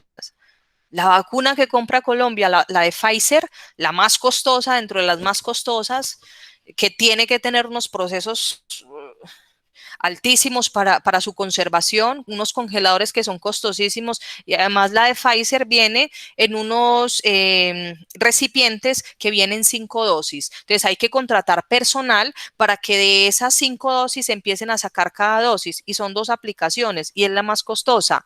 Hombre, necesitamos cuanto antes la de Johnson & Johnson, la alemana, y empecemos a producir acá en el país, que se le invierta a la ciencia, que se le invierta porque es que ya tenemos la cura. Hombre, la feliz noticia es que tenemos la cura para el coronavirus, pero lo que no tenemos es personas con un sentido de humanidad que empiecen a pensar en esa vacunación. En Chile ya empezaron a vacunar, en Perú empezaron a vacunar, en Ecuador empezaron a vacunar, y en Colombia no hemos empezado a vacunar. Y siguen dilatando el proceso, y la cosa más triste a día de hoy, muchachos, es que el contrato de la vacunación en el país se le entregó al excandidato del Centro Democrático, excandidato a la alcaldía de Bogotá, que perdió. y es el que tiene el contrato de las vacunas. Tenemos un proceso de contratación de vacunas en manos de alguien que no quiere vacunar a la gente. Tuskegee se quedó en pañales. En Tuskegee al menos no fueron tantas personas. Miren ustedes, en 1932 y solo hasta 1972 empezaron a decir que de ahí de Tuskegee, muchachos, salieron 13 artículos en revistas médicas. Y la investigación concluyó que evidentemente era injustamente, que era antiética. La película inicia con la enfermera y el médico en unos juicios. Estaban en un estrado con unos abogados, con personas pues jurídicas que los estaban juzgando. Así empieza la película. Fueron a los estrados, pero salieron pues eximidos y no se determinaron sanciones. Esta es la evolución conceptual, muchachos, de la bioética, ya para ir finalizando que se nos fue el tiempo. Hay una ética clásica, que es esa ética clásica que alcanzamos a ver un poco desde Pitágoras, pero que empieza a abrirse un poco más en el campo de la medicina desde Hipócrates. Entonces conocemos el principio de Hipócrates, que es primam non nocere. Lo primero es no hacer daño.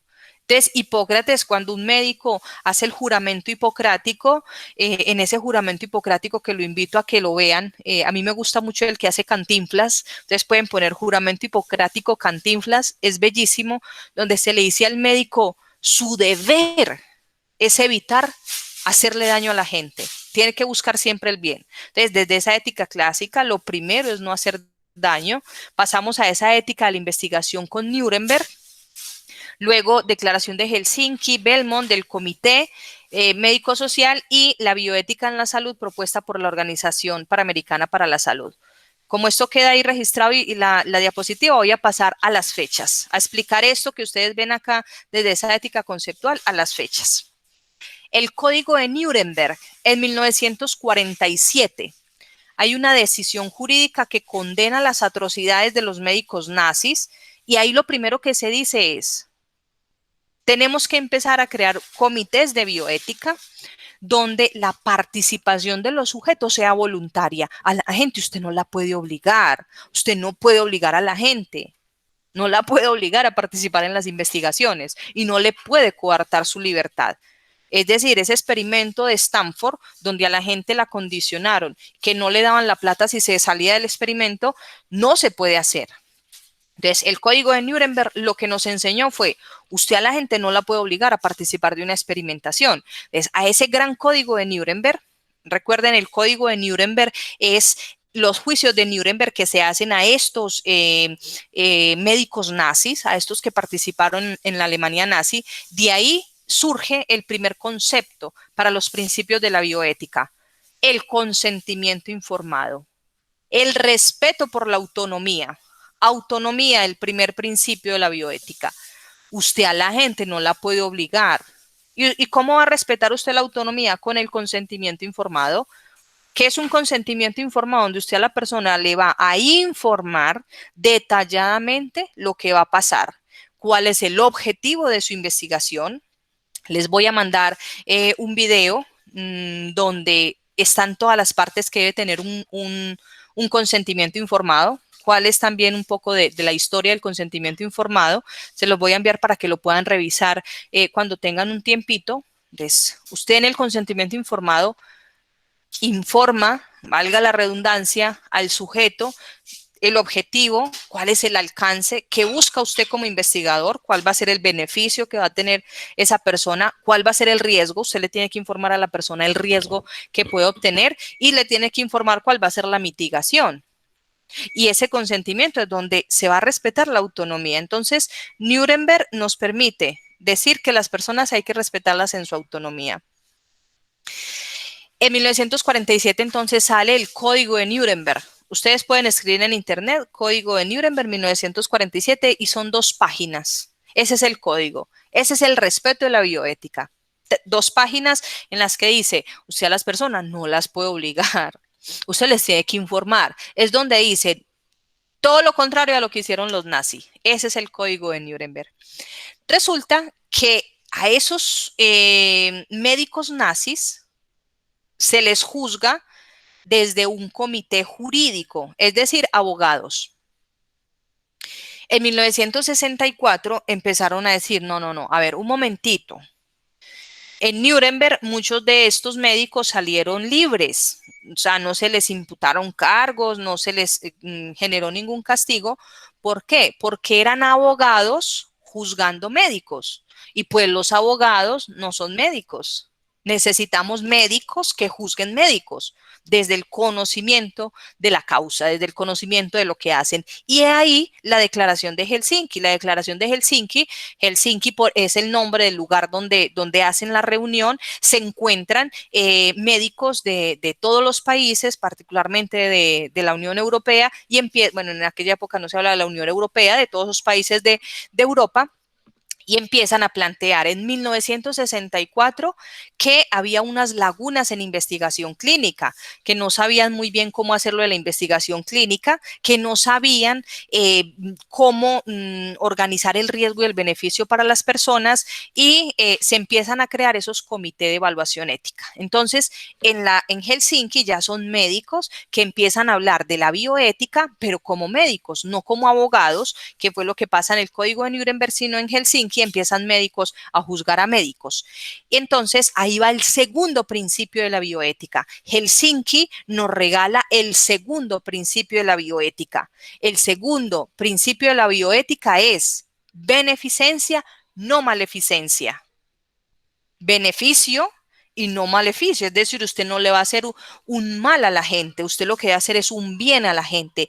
¿Y cuál es esa compensación? Entonces, tenemos el primer principio, autonomía, que se respeta a través del consentimiento informado, beneficencia, no maleficencia, que es gracias a esa declaración de Helsinki. La declaración de Helsinki ha tenido 5 reformas. La última fue en el 2000, creo que en la actualidad están en otra reforma, sigue siendo un documento muy corto, ustedes lo pueden encontrar y ahí plantea, vea, usted a las personas les tiene que generar mayores beneficios y menores riesgos. Toda investigación va a tener un riesgo, pero usted lo que tiene que buscar es incrementar y aumentar esos beneficios. En 1978, surge el informe de Belmont, que es lo que se conoce como el Report Belmont.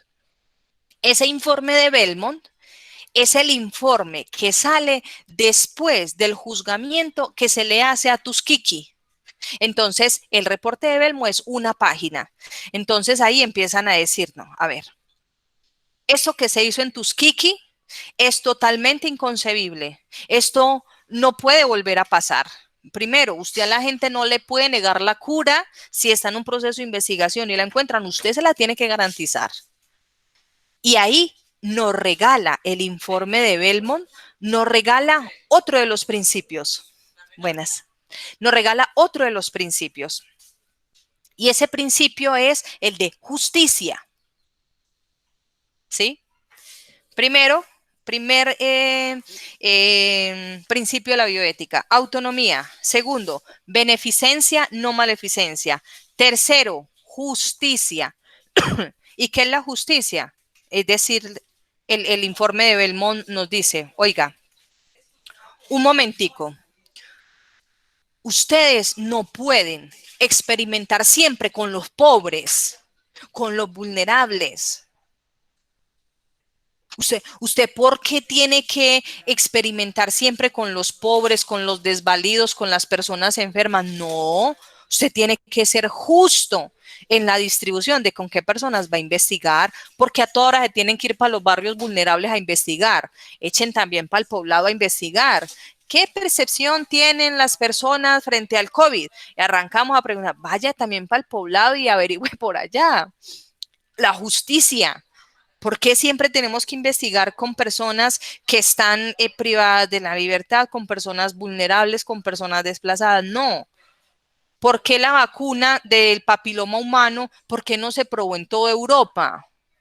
En poblaciones también con otros poderes adquisitivos, ¿por qué se investigó con pobres de países en vías de desarrollo? Ustedes también van a, por simple curiosidad, se meten a YouTube y miran experimentación con poblaciones africanas.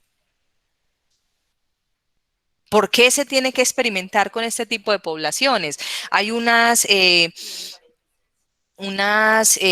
artículos de la BBC donde se hace una reflexión de por qué las vacunas, por qué las grandes farmacéuticas siempre se van a experimentar en poblaciones africanas. Entonces, ahí la bioética dice, no, señor, hay que respetar la justicia y esa justicia tiene que ver con esa distribución de las personas con las que se va a experimentar. Entonces, en el informe de Belmont está todo el aprendizaje que deja Tuskegee y dice ustedes tienen que ser justos en la distribución de con qué personas se va a investigar. Ahí tenemos principios de bioética, autonomía, beneficencia, no maleficencia, justicia y el último que es respeto por la dignidad humana. Son los 4 principios de la bioética. Respete la autonomía. Ya no lo dijo Nuremberg. O sea, la gente no la puede obligar. Segundo, beneficio y no maleficencia. Beneficie más a las poblaciones. Es donde los médicos dicen, hombre, hay que vacunar, hay que encontrar vacunas, hay que encontrar la cura para enfermedades, claro. Pero usted a la gente, en todas sus investigaciones, usted le tiene que generar un beneficio a la gente. La justicia. El reporte de Belmont no lo dice. Y finalmente están las normas del Consejo de Organizaciones Internacionales de Ciencias Médicas, que al ver pues que las 3 primeras, la de Nuremberg, Helsinki y Belmont, se dan en países desarrollados, particularmente en Europa, pues el Consejo de Organizaciones Internacionales de Ciencias Médicas empieza a decir, no, venga, en 1982 dicen, es que tenemos que tener unas normas orientadas desde los países en vías de desarrollo, desde Latinoamérica. Pensémonos otras formas. Y estas normas del CIOM, que por las siglas CIOM, Comité de Organizaciones Internacionales de Ciencias Médicas, es mucho más adaptado al contexto. Ha tenido varias modificaciones, en la actualidad creo que van en la 4ª modificación. Ese sí es un poquitico más amplio que los demás, pero ustedes también lo pueden consultar. Listo. Les voy a dejar estas diapositivas porque sé que ya se tienen que conectar a otra de las clases. Se me fue el tiempo. Listo.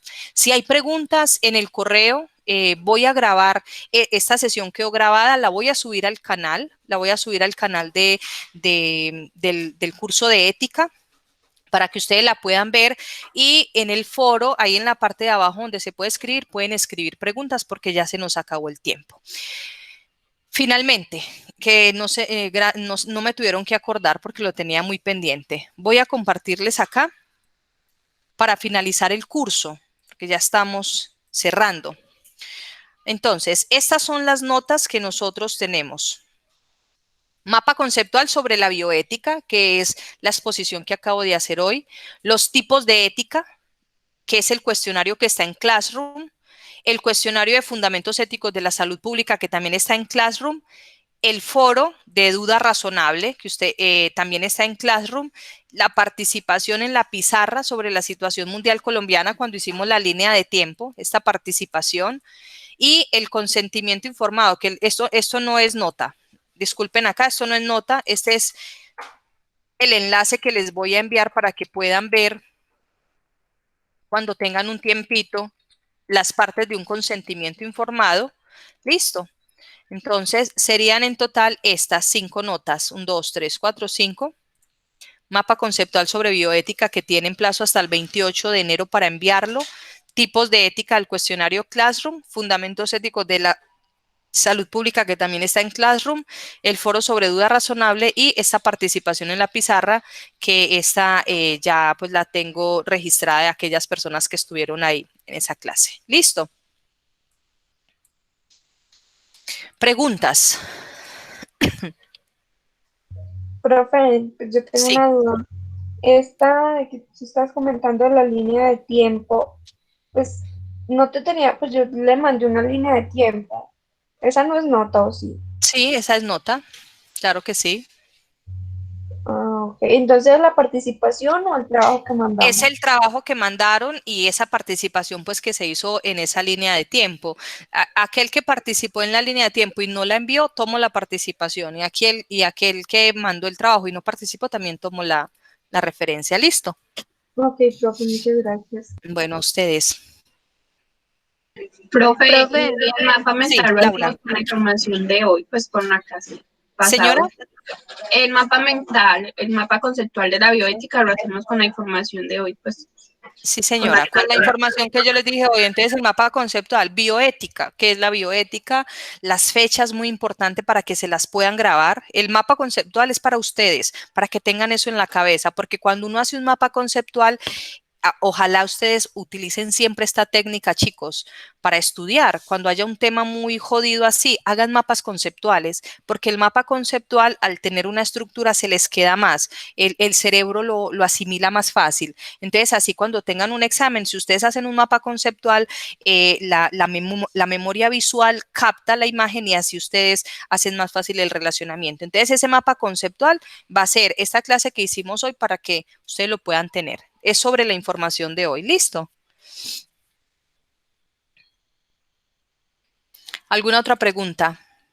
Profe, la semana Profe, que sí, Sí, Juan, José David, adelante. Y luego Jennifer. sí tenemos algún trabajo pendiente y plazo hasta el 28 para ponernos al día. Sí, señor, hasta el 28. Gracias, profe. A ti, José. Jennifer. la semana que entramos a tener clase, pues sesión. No, ya finalizamos. Esta era la última sesión. Ya las otras comunicaciones van a ser por vía correo. Ah, ok, Listo. gracias. Si tienen alguna pregunta, si quieren que desarrollemos algún tema, me pueden hacer la propuesta, convocamos y volvemos a tener una sesión. Pero, digamos, a nivel del contenido que yo quería compartir con ustedes, ya está. Ya lo otro es dudas que ustedes tengan, digamos, una inquietud, o, profe, me gustaría que hiciéramos un meet y nos reuniéramos a hablar sobre el aborto. Lo podemos hacer, o sobre la eutanasia, no hay ningún problema. O si tienen dudas, las pueden escribir al correo. Listo. profe, Carolina, ¿y usted cuándo nos estaría mostrando más o menos las calificaciones de los trabajos? el 29. El Ah, ok. 29 entrego todo. Tan pronto tenga el mapa conceptual, inmediatamente al día 29 estoy con el proceso de notas. Cada uno lo va a saber. Pero nos la mandan a nuestro correo, de una Al vez las correo, vamos a ver en la al página. correo, al correo. Se las mando previo al correo. Profe, hola. Señora. Yo tengo una duda, es con la línea del tiempo. Sí, Esa línea del tiempo fue como a mediados de octubre, más o sí, menos, el trabajo. fue la primerita. Yo la envié, pero no me aparece, digamos, en el Classroom como que yo entregué la tarea y no sé si se le envió o qué, entonces... La envió porque las por otras- correo.